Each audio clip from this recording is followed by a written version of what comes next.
chat with Jen Hoey, who is the founder of notmykid.com, also on Facebook. And I'm just waiting for Jen to join. I love this bit, don't you? There we go.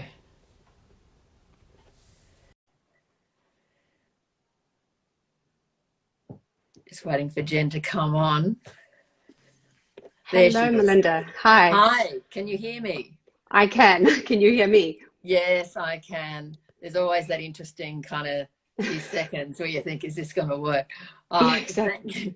Thanks so much for agreeing to have a bit of a chat with us. I think it's perfect timing given it's National Child Protection Week.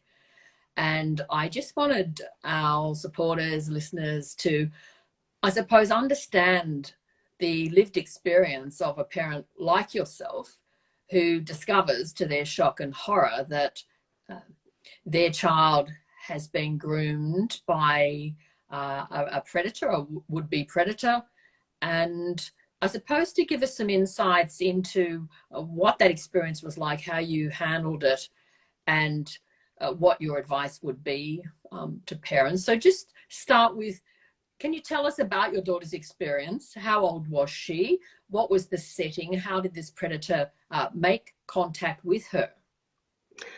So she was at a friend's house. At home, we had rules in place. We'd had the chats, we had the restrictions. But she was a child. She was curious. She was 9 years old. This happened 7 years ago. And she was on a game and she went online and someone was waiting. Now, when she made her disclosure, she told me she went back a couple of times. I think they were very cunning. They told her they were another 9-year-old little girl. And she was convinced of that when she disclosed the situation to me. I think it was very cunning of them because I think that's partly why it took her so long to reveal the truth, because she genuinely felt that not only herself, but another little girl would go to jail.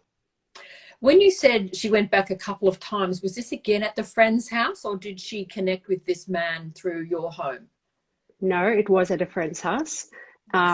Yes, so it was the same person's house.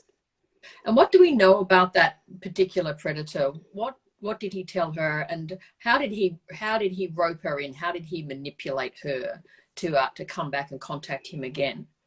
So she was on a game where, you know, they had little characters and they had to build their little houses. And so she thought she'd befriended another little girl and was having some fun. Gradually, that increased to getting the characters to mimic sexual acts. What was this game, by the way? What was the name of the game? It was Fresh Hotel. It is now no longer available. And I think for some people, they'd roll their eyes because there was quite a bit of press a number of years ago about it. But I think that the most crucial part is not so much the game, it's really what the police said to me when I did call. And I think that that was quite revealing, wasn't it? Can you share, what did the police say to you when you contacted them and asked about, do you publish lists of games where predators will frequent? Their answer to me was simply, they're on all the games. And they wanted me to give my daughter a message. We fast forwarded a little bit into the story, but they really wanted me to reiterate to her how innocent she really was, which was a very crucial part of her recovery, I have to say. Yes, because it took her 2 years to tell you, and it seems to me she's in a good family, you have open channels of communication, but it still took her 2 years. Can you give us some insight into why it took her so long to reveal what had happened to her with this predator? What she said to me was she genuinely thought she would go to jail. She, for 2 years, showed signs of extreme separation anxiety. And when I say extreme, I mean she would not let me out of her sight. I could not go to the supermarket without her insisting on going with me. This started in year 4. And on the eve of her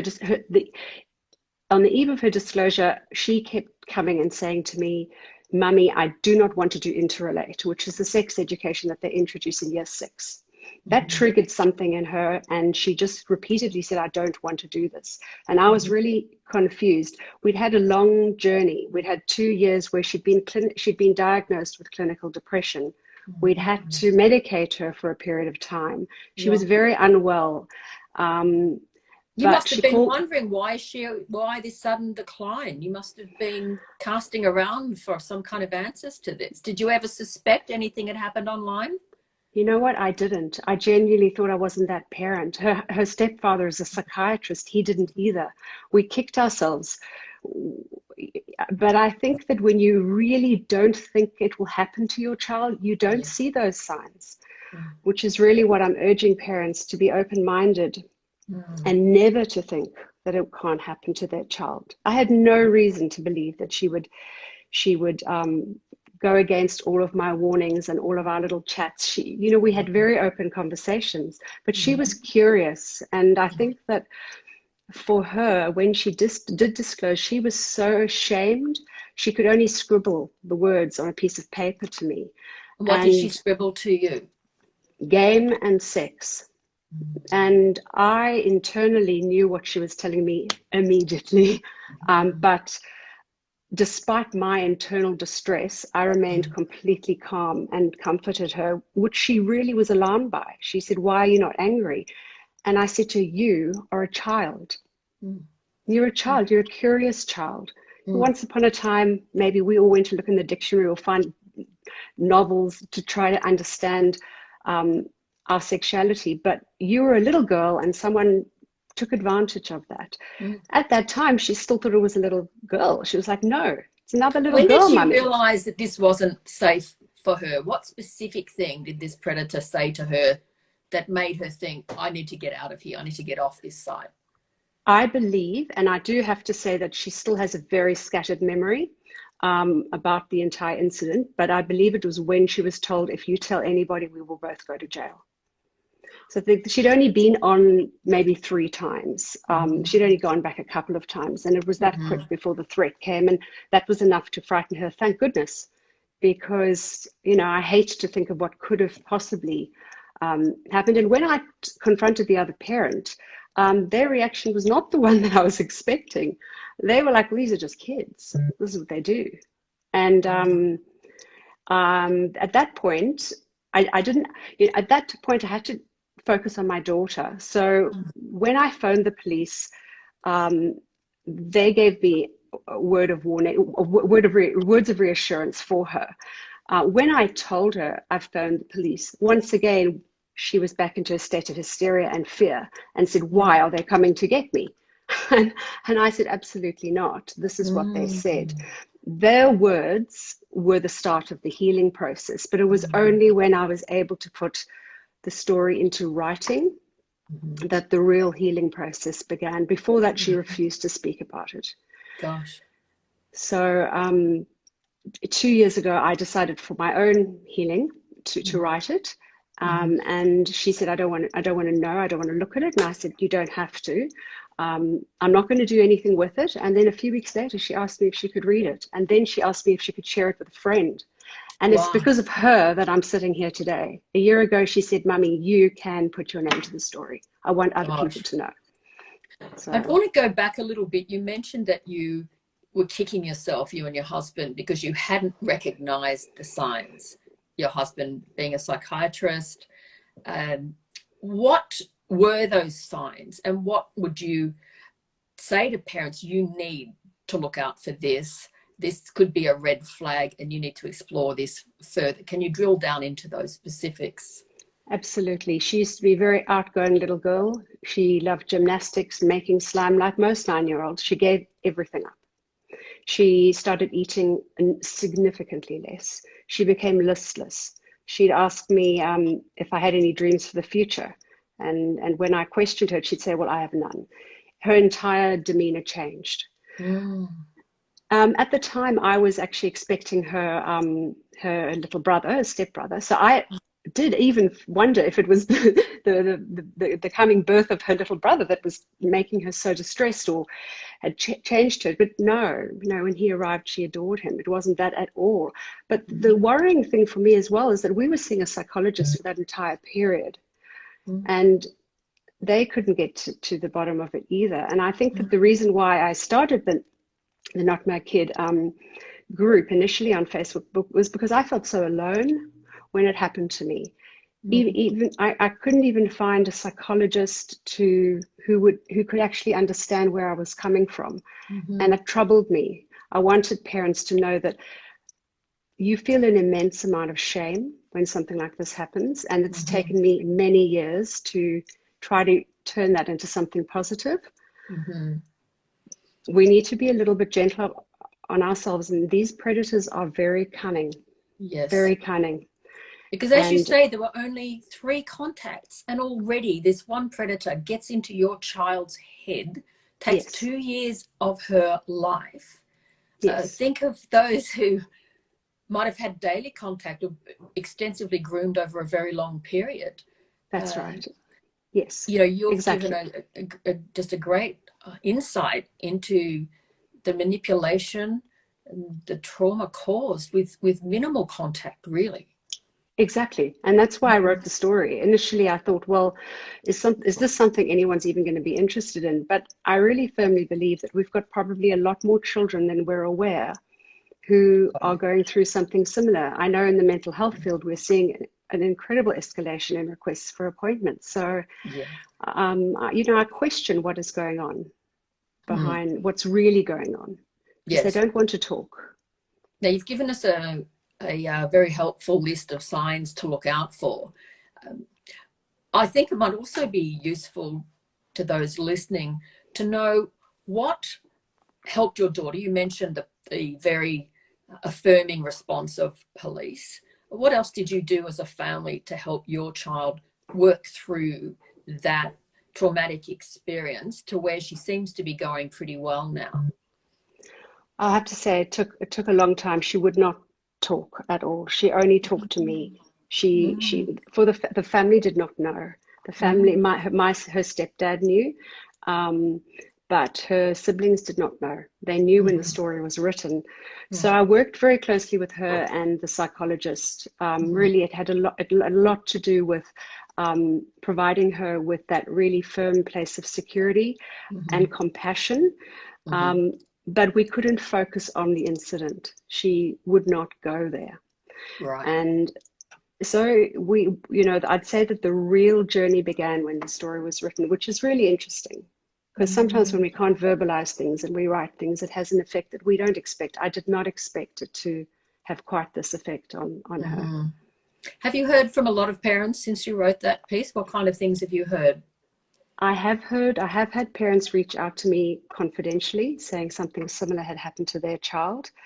I think that you feel very vulnerable coming forward and owning a story like this. I do wish more parents would, because I do feel that it may contribute to eliminating that Not My Kid approach. Well, the Australian Centre for Child Exploitation says that only 21% of parents, 21% say it wouldn't happen to my kid. Yeah, which is quite shocking, isn't it? It's very shocking, and yet I listened to their whole podcast, and I can tell you that, you know, the warnings are there. They're on the front line. Yes. I know I've heard from the FBI that there are about 500,000 predators online daily with multiple personas and multiple profiles. So we have to take that seriously. This isn't scaremongering. So not every child will be affected like my daughter, but I don't think we should take a chance. No, exactly. I just want to make sure I got that right. Only 21% of parents / carers thought that online child sexual exploitation could happen to their child. So the majority think that it cannot happen. Yeah. Recently, and I hesitate so much to even name the organisation because I've had a great respect for their work, and that's the Alana and Madeline Foundation. Yes. And so, you know, I'm so reluctant to name this, but I've done it on my social media because they released a gaming guide, and they have teenage gamers, including 3 first-person shooters, advising primary students as to gaming. And while I agree that we need to center young people and listen to young people, some of the advice was very troubling. And it included, for example, strangers are friends we haven't met yet. And voice chat is a much better way of establishing the validity of a player. To advise primary students that strangers are just friends we haven't met, which, you know, was something that was around when I was in high school, and we're talking like the early 70s that we were saying that. And to also say, you know, there was a lot more peace and love back then, and certainly not the internet. But to see that being said now to children, and then also to advise video, live, you know, voice calls to check out the identification of a player. How did you feel when you saw that kind of advice being given to children, knowing what happened to you? I had to read it twice. I had to be sure I'd read it twice. And then last night I actually read it to my teens, and I said, and they thought I was joking. They thought they honestly didn't believe me. I had to show them the printout and say, no, it really is, this is really what's printed. I'm concerned, very concerned. It's the opposite advice that I would give any parent. And I know that the ACE would give the opposite advice as well. Absolutely. Every child should know who they're playing with in the physical world. So it really does concern me when I see advice like that. It's especially as it's focused on primary age children who, well, you know, again, ACE have said, you know, they advise that you need to directly supervise your child if they're online and they're in primary school. I just have an 8-year-old little boy, and I can tell you now, there's no way he could navigate this space. He's screen free at the moment, and we're going to keep him that way as long as possible. But his little brain, there's no way.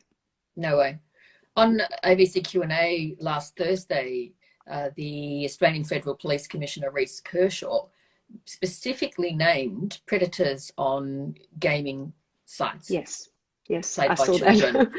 So you'd like to think, in light of the fact that it's National Child Protection Week, in light of the Commissioner's comments, in light of what we all know, the realities of where predators are, you know, the internet is essentially a predator's playground. They're on all the social media that our children are on. You would think that that Ilana and Madeline might have decided to revise this, to review this advice. I agree. I have heard nothing from them since we went out. I agree with you, and I would urge them to. I think it's dangerous. I really do. A lot of parents haven't necessarily had this direct experience, or necessarily even, you know, that I guess familiar with the online world. So we need to provide them with the best advice, and in order to protect their children, and this isn't it. No. So to finish, what is your advice? What do you say to parents in regard to not just games, but any online activity? I mean, I must admit there are days when I see the numbers of predators on these spaces, when we've been monitoring predators on Instagram for some time now, and just to see how common this is, I'm almost of the view that you actually should not give any child an internet-enabled device. It will blow up in their face, which, you know, some people think that might be extreme, but, you know, we spend a lot of time in these dark spaces and monitor these activities, and we report, particularly my colleague, Lynn Kennedy, thousands of accounts. What is your advice? Well, I'm standing with you on that. I mean, my advice is to delay. My son will not have an internet-connected device for many years. And when he does, it will be with restrictions. I would advise any parent to ensure that it's always used in a communal area. I'm not a big one for headphones either. You need to know what's going on. I really think we can't do them any harm by encouraging them just to delay. I know my son's not missing out. He'll have plenty of time to discover that world. What I'm trying to do is to preserve his childhood. I had a mum contacted me last week whose child had to do a Google search for online schooling, and a very graphic pornographic image came up. She said to me, I cannot undo that image. I can't take it away from him now. And I really think we need to bear that in mind. There's a lot of talk about navigating the space for children, but we need to ask ourselves what that really should look like. Absolutely. At the moment, for me, with my son, that means me sitting next to him and, supporting and supervising if he has to do something online for school. Otherwise, no, we're using it as a tool. We're not using it as entertainment in our home. Why do you think we've allowed this as parents who say we care about our kids? Why has it become so normal? Like when I talk to parents in school, I raise this issue and they say, not all of them, of course, but too many say to me, well, my child needs to be able to contact me. But can't your child contact you through a dumb phone? Like, we managed. That's right. Exactly. Why do they need an internet-enabled device, which will take them to porn? It's inevitable that will expose them to predators and will harm them. How have we allowed this to happen? No, we have to take ownership of it. I think it's still a subject that adults struggle to talk about. I think some of them probably consuming it themselves, and then others don't want to talk about it. And I know this because when I tell people that I've told my son about porn, and he's not yet 8, they look horrified. They ask me, is he not going to go and seek it out? And I say, well, no, he's had the sex education. This is the next step. So I think there's that side of things. I think there's also the side that it won't happen to their child. They just, sadly, I think that we're still very much stuck in that space. Yes. I'm here to say I was that parent and it did happen to me. And I'd really encourage you not to, for a moment, think that. Rather be the parent who's just a little bit stricter. Even if you're not popular, even if your kid says you're the worst parent in the world. Yeah, exactly. Yeah. I mean, my teens turn around now and say, yeah, Mum, that's exactly what we needed. And yes, I think it's a lot easier being that parent than the parent trying to undo damage once it's taken place. Absolutely. That's really good advice. Thanks so much for sharing so personally. It's a vulnerable thing to do. But I think the personal narrative, the lived experience, perhaps is the only way we will get any cut through on this issue. So everyone check out Jen's work at notmykid.com, including her written account of her experience. We'd love you to sign up to Collective Shout. We're working to address this predatory behaviour. We're fighting for age verification, proof of age requirements so that kids can't just enter rape, torture, sadism, incest sites.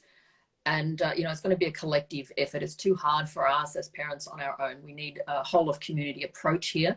Also, lots of resources at the eSafety Commission website, free downloadable ebooks. Also, if you want to report predatory activity, you can do that through the Australian Centre on Child Exploitation website. So lots of free resources out there. Get equipped, speak out. And remember, we're doing this for our young people. And again, what better time than National Child Protection Week to confront these issues. So thanks so much for joining us. And thank you for inviting me. Thanks you. It's a pleasure. Thanks, Jen. Bye. Bye, Melinda. Bye. Bye.